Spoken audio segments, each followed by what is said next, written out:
sih itu fotoperiodisme? Fotoperiodisme adalah reaksi fisiologis organisme dengan panjang siang atau malam hari, berupa respon perkembangan tanaman untuk panjang relatif periode terang dan periode gelap.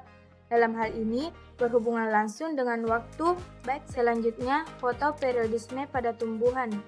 Tumbuhan merespon cahaya dengan berbagai cara, termasuk fotomorfogenesis, yaitu pertumbuhan dan perkembangan tanaman sebagai respon terhadap cahaya di mana tanaman dapat memanfaatkan sepenuhnya cahaya dan ruang yang tersedia. Selanjutnya ada fototropisme, yaitu kemampuan tumbuhan untuk tumbuh mendekati atau menjauhi arah datangnya cahaya. Yang terakhir ada fotoperiodisme, yaitu kemampuan tumbuhan menentukan waktu dan tahun untuk mendeteksi panjang gelombang dan sinar materi. Fotoperiodisme mencakup beberapa konsep utama. Yang pertama, fotoperiode yang merupakan panjang hari dan malam yang diterima oleh organisme. Yang kedua, respon fisiologis, yaitu bagaimana organisme merespon perubahan fotoperiode seperti berbunga pada tanaman. Yang ketiga, hormon.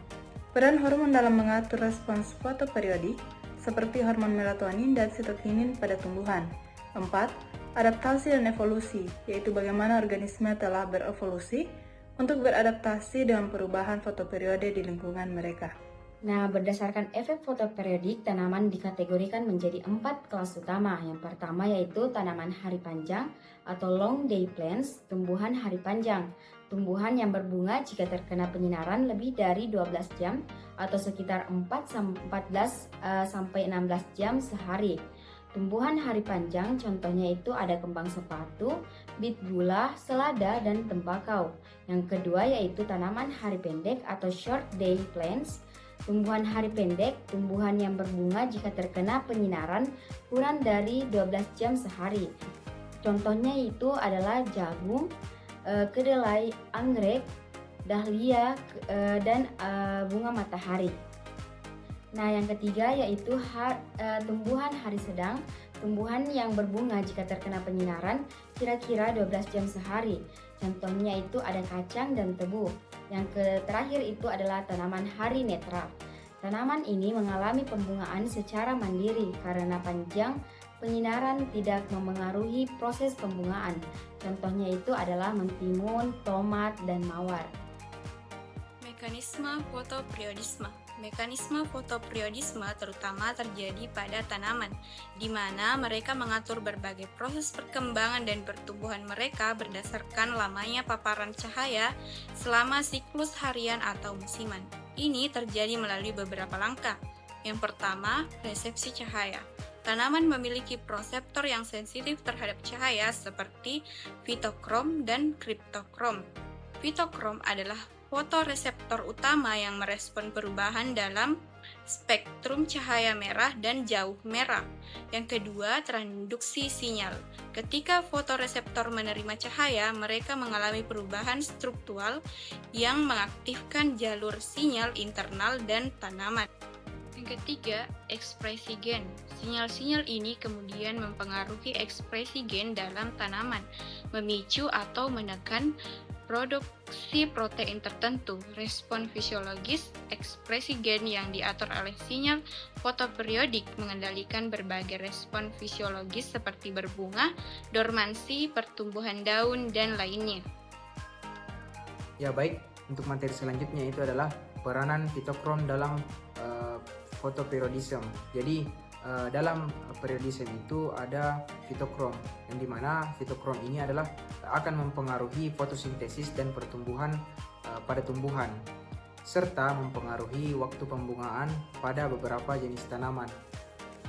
Fitokrom juga mempengaruhi perubahan musiman yang sangat penting dalam siklus tumbuhan. Pada beberapa tanaman, fitokrom mempengaruhi proses pembungaan dan dapat berfungsi mengatur waktu pembungaan.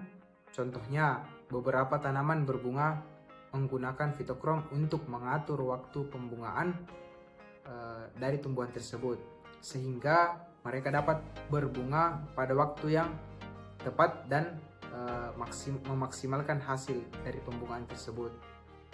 Selanjutnya itu adalah vernalisasi dan chilling. Artinya vernalisasi itu merupakan proses di mana tanaman membutuhkan paparan suhu rendah, bukan beku, untuk merangsang hormon pembungaan sehingga masa perbungaan dan lama budidaya akan lebih cepat. Terus vernalisasi itu mampu mempengaruhi dan meningkatkan jumlah persentase dalam pembungaan. Selanjutnya yaitu beberapa tahapan utama dalam mekanisme vernalisasi. Yang pertama, paparan suhu rendah. Proses vernalisasi dimulai ketika tanaman terpapar pada suhu rendah yang berkelanjutan. Yang kedua, oxidasi suhu rendah. Selama paparan suhu rendah, tanaman harus mengoksidasi perubahan suhu ini. Yang ketiga, perubahan fisiologis. Paparan suhu rendah menyebabkan perubahan fisiologis dalam tanaman. Yang keempat, regulasi genetik. Paparan suhu rendah juga merangsang perubahan dalam regulasi genetik tanaman. Yang kelima, ekspresi gen. Selama periode vernalisasi, ekspresi gen yang terlibat dalam pembentukan bunga meningkat. Yang keenam, pembungaan setelah tanaman telah melewati periode vernalisasi yang cukup pembentukan bunga terjadi sebagai respon terhadap perubahan fisiologis dan genetik yang telah terjadi. Selanjutnya kita akan membahas tentang chilling. Nah, apa itu chilling?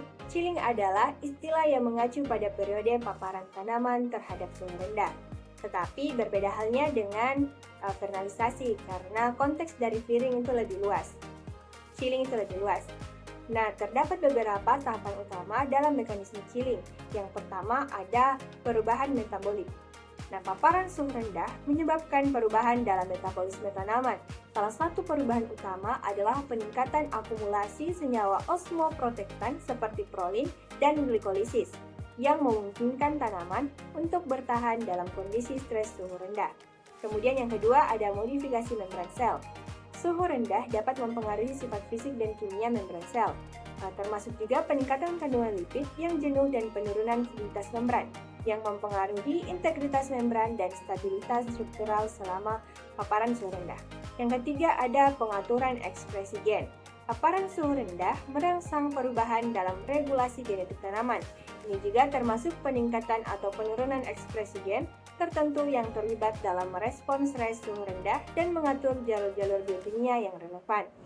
Yang keempat ada produksi hormon. Nah, chilling juga dapat mempengaruhi produksi hormon tanaman seperti absisat, etilen, dan sitokinin. Hormon-hormon ini dapat memainkan peran penting dalam merespons stres suhu rendah, mengatur pertumbuhan dan perkembangan serta memicu mekanisme perlindungan tanaman.